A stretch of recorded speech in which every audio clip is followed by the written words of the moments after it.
ପିଲାମାନେ ଆଜି ଆଲୋଚନା କରିବା ଦ ଗାର୍ଡେନ୍, जोटा कि third semester core paper 6 British poetry and drama 17th and 18th century unit 1 गोटे कविता एंड्रू मार्वेल रचित।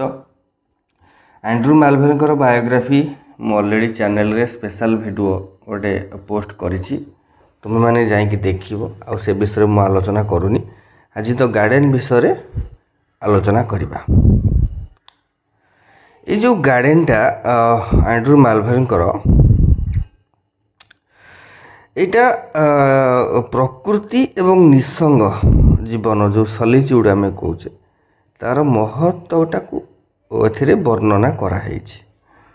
प्रकृति आउ सॉलिट्यूड निसंग जीवन आर की पॉइंट्स कौन जोड़ा आम थीम्स कहे, थीम्स प्रकृतिर महत्व एवं शहरी जीवन त्याग, सहर जीवन को त्याग करी प्रकृति को आपणेबा। देन सॉलिट्यूड निसंगता एवं आत्मचिंतनर आनंद, निजको निज भितर आत्मचिंतन करवा जोटा होची कंटेम्प्लेटेशन, बुझिपाइल। देन शारीरिक प्रेम तुलन रे आत्मार शांतिर श्रेष्ठता, शारीरिक प्रेम बदल रे आत्मार शांतिर श्रेष्ठता।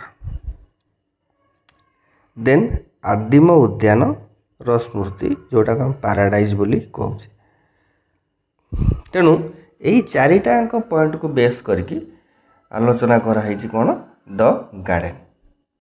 एथर संपूर्ण डिस्क्रिप्शन करवा कौन ना एंड्रू मार्वेल प्रथमे सामाजिक जीवन, राजनीति एवं प्रेमर दौड़रू दूरे जाई उद्यानर शांत परिवेश को प्रशंसा करिसंती।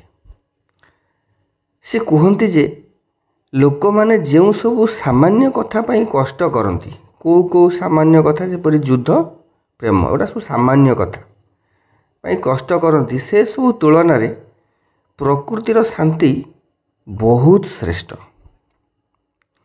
कहीं ना गार्डन रे थिबा सबुजिमा फूल और फलर सौंदर्य कवि को अधिक आकृष्ट करे। से कहती जे प्रकृतिर सबुज रंग मनीष तैयारी कलाकृतिर रंग ठारू श्रेष्ठ। नेचुरल ब्यूटी जोड़ा नेचुरल ब्यूटी ना जहाँ तार डिफरेन्स आसब ना, से कथा से कहते। तेणु गार्डन रे निसंगता भितर कविंकर आत्मा शांति पाए, एकुटिया बुलिले से आनंद नियंती। तेणु तापर से कौन कहते ना जे किपरि ताका आत्मा ए शारीरिक जगत मुक्त हो मेडिटेशन द्वारा बा ध्यान द्वारा एक अलग स्तर रे पहुँची जाए। यह एक सबुज समुद्र परी, सबुज समुद्र जोठार ताका आत्मा एक पक्षी परी उड़ी बुले।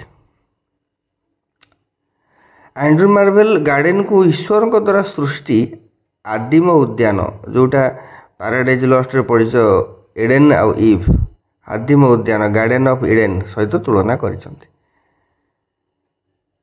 एंड्रू मार्वेल कहते जे आदम इव को पाइबा पूर्वरु एहीपरि एक एकाकी उद्यान रे अधिक सुखी थिले, कारण मनीष समाज रे प्रवेश करिबा परे ही समस्या आरंभ है। आदम इव तांग लव स्टोरी जानिथिबो, मु कहिछि पैराडाइज लॉस्ट रे।